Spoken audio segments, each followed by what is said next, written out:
Not the other way around if you need me to. Did you didn't get my automation? They're on the email if they popped up. Do you want me to? It had come up the same presentation in the one. I sent you a link to I it. have a cord. You want me just to plug in yours? Yeah. Okay. Yeah. So while she's setting up, those are the things we actually are going to get into. But really, there's two main schools of problems that we see with behavior problems, or two causes or two underlying events. The first one is initial training issues. So a lot of folks have training problems with their pet, specifically on their manners or their bathroom habits, those types of things. And a vast majority of those actually come from initial training problems. And the old adage that you can't teach an old dog new tricks, it isn't true. I mean, just like we can learn things as we get older, they can too. So let me say that first so that we remember it. But the reality is that a very significant part of what we see are problems that originate from incomplete training, wrong training, those types of things. And that's very common in rescue dogs specifically. Any dog that, one of the statistics, actually a couple statistics I'll throw out first. 40% of the dogs that are euthanized at humane societies are because of behavior problems. Okay, they're placed there because of behavior problems and then they're euthanized. Behavior problems make dogs and cats very, very unadoptable. And I would guess that this group probably understands behavior problems better than most, but still, if I said a dog was aggressive, not many people would raise their hand and say, okay, I'll try that. We'll try to fix that. And sometimes aggression is very minor, but it's still, liability-wise, everything else, it's not something that, people want to take on. So 40% of the dogs and cats euthanized are because of behavior issues. The second is, so who are our behavior issue pets? And this is a good statistic if you want to avoid a behavior issue in your next pet. If the dog is over 6 months of age and has had more than 2 homes, there is a very high likelihood that the pet will end up with some type of behavior problem.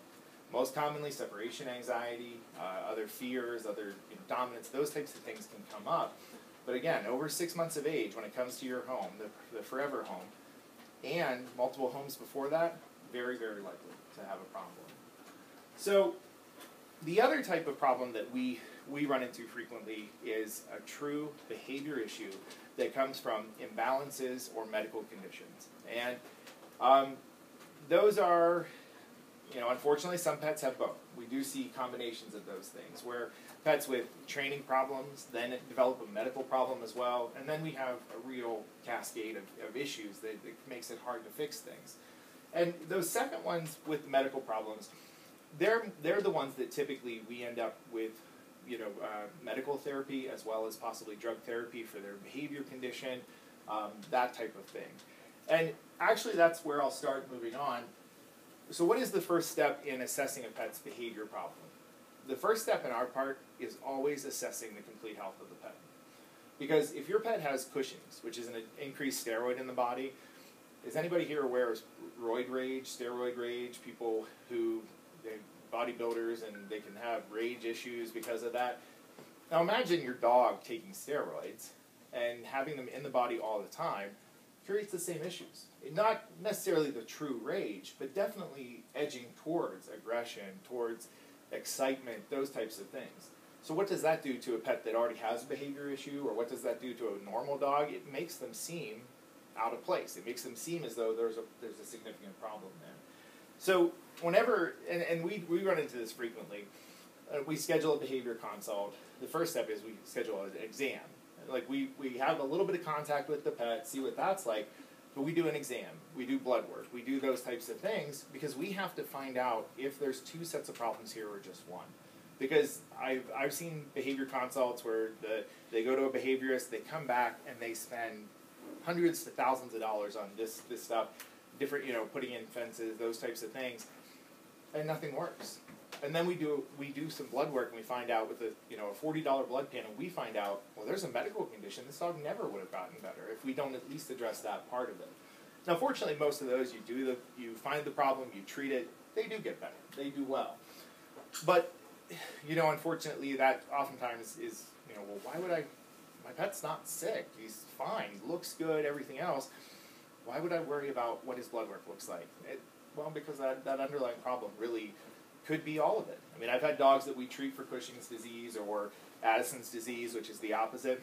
Those dogs do great. They don't need actual behavior therapy because once the medical condition is fixed, they do well. So that's where we start. That's okay, Jeff. Excuse me. A little bit of water. So that's where we start with these, these pets. It's not, the source. That's fine. USB. So that's where we start with these things, is really assessing a pet's medical condition.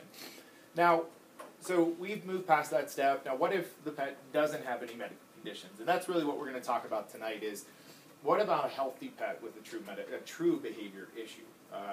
So keep that in mind when we're answering the questions and things. Everything I'm going to give you or talk about will be somewhat non-specific, but it will be based on a healthy pet. So that's where we'll talk a little bit more.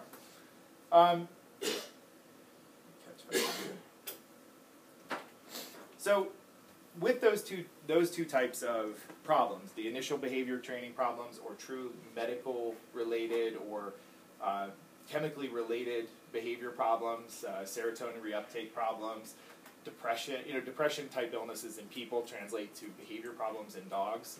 They actually, it's understandable. I mean, a lot of people who have depression, there are behavior problems for them. They don't know, it's very uncomfortable. And a lot of people know people with depression. Dogs don't show depression, but they do show anxiety. They show those types of things, which is very similar.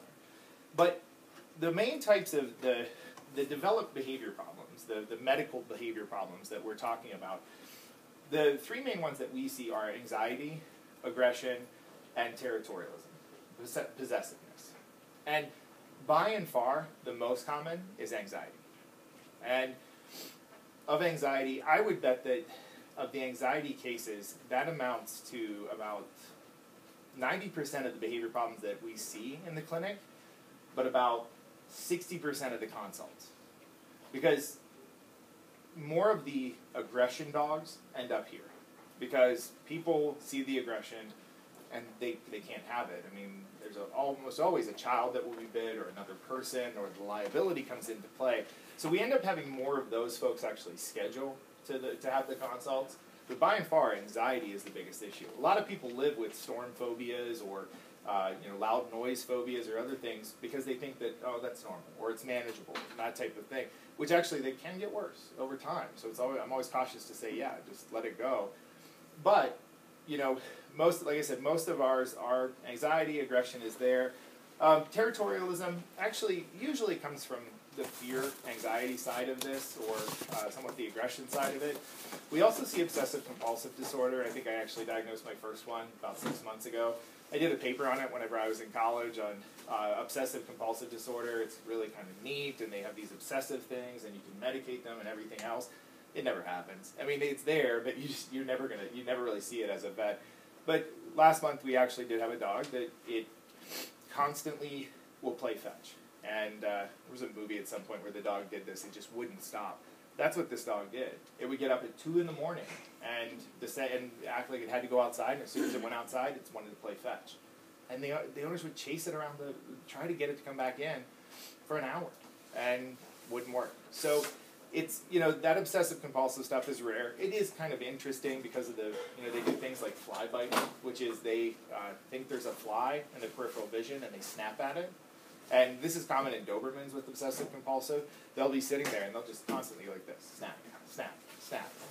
And it's kind of like the people with obsessive disorders that are repetitively doing things because they think they have to. Their mind tells them they have to do those things for comfort. So, so those are the some of the more common things that we see as far as these the medical or the developed problems. With initial training issues, most people probably that's one that you guys would intrinsically understand. House training problems, right? Litter box training problems. Not listening when when you need a pet to come. Barking oftentimes is how do we train away from the bark issue, not necessarily a anxiety or fear or anything else. It's really just, for some reason, Charlie thinks that's okay. You know, and so how do we train him not to do it? So, you know, that's what these initial training problems really, that's where they stem from, and that's really how we fix them too, which is the good news. Those are the easier ones for me to fix, because as long as we can set up that plan, as long as we can, you know, figure out, okay, what's the trigger and how do we do this, they tend to do very well. So the initial training ones are more common, but they're also the ones that people tend to, you know, they let it go for a lot longer. The barking issues, the jumping up issues. House training, not so much. I mean, we see a ton of house training issue pets. I mean, they come in here for the urinary tract infections, those types of things, and we see them for that. But a lot of those other ones are tolerated at home. The good news is, though, if folks were aware, they could actually fix most of those problems with a small change in their pet's lifestyle. So moving on. So anxiety, to go through some of the developed issues. There's really two main types of anxiety, and then there's a category kind of other in our set. First, there's separation anxiety. That's the most common. Most folks have heard of it. The pet, whenever you leave, becomes so upset that they destroy things, or they hurt themselves, or, you know, the worst one I've ever heard actually jumped out a second-story window, ran straight out a second-story window, knew that it was a second-story window. It's not that the dog had been up in the window, backed up, and launched itself out. And the dog actually fractured a rib, had a punctured, traumatic pneumothorax, which is air around the lungs. Actually, the dog went home the next day, did fine, but had a severe behavior issue. And actually, unfortunately, the owner passed away, and then the dog went to another home, and it just continued to spiral from there. And, you know, that's the bad stuff. He's still in the home, but he still has these behavior issues that we still have to talk about and try to find a way to deal with. Noise phobias, most folks have heard of the fireworks or thunderstorm stuff. You know, it's really common this time of year, especially. We see a ton of these. The classic way is you sedate those dogs. You give them acepromazine. That's kind of our go-to for these things. Acepromazine is a mild sedative. Not the safest drug in the world. There are safer drugs, but very effective. And when I say it's not the safest, we use it on a daily basis. It's safer, but things like opioids or anti-anxiety meds, they're actually drugs you can reverse those with if there's an accidental overdose. Acepromazine, there's not. So you have to be very cautious about the dosing. Dogs can be sensitive, so you have to work to that dose. You know, having said that, would I prescribe it for a pet with storm phobia? Absolutely. It actually works, and it does well if you can predict when those are coming and things. But I would make sure that the owner said we need to take that time to really figure out what's the safest way to do it for that pet. So, and then we have other phobias. Really just, there can be phobias to almost anything. Now, to quickly go over the phobia, a lot of phobia ideas a lot of folks come in with the idea that, well, they have a phobia of men, so they must have been abused by a man. That's actually not true. Phobias, whenever we have dogs that like growl or bark at men, or, you know, if they drop to the floor and urinate and act like they're dying, then that dog was probably beat. But a dog that tries to hide, or a dog that barks at a man, or I'm using man as a generalization, but, you know, at anything, it's usually due to lack of exposure. And a lot of the dogs that have like noise phobias, they just didn't, in the first 16 weeks of their life, that's this key period of time where we see a lot of the stuff. In the first 16 weeks of life, they didn't have anything that startled them. They didn't have any loud noises. So then when they start to hear it as an older pet, they don't understand it. That scares them. Same with, they probably weren't around men. And then, you know, or beards, or women, or kids, you know, it's usually due to lack of exposure, not abuse. And a lot of that's hard to get a lot of folks to buy into, because when we rescue pets, you know, you're saving the pet, and a lot of times it comes from the shelter that, oh, he must have been abused, he did this. But again, realistically, it's usually lack of exposure. So if we can train them to actually accept those things, we can make them feel better. So those are the main types of anxiety. As far as the types of what causes those, you know, some of the more common things, environmental changes. There are breed predilections towards anxiety. Some of the gun dogs, high-energy gun dogs, are very prone to anxiety, and, you know, pretty much, well, a lot of behavior issues, but really anxiety being the heart of that, because they just have this naturally high metabolism and functioning that, you know, when they don't get that energy out, you know, they will have a problem. They'll lick their legs raw. They'll do things like that. They'll become obsessive compulsive, you know.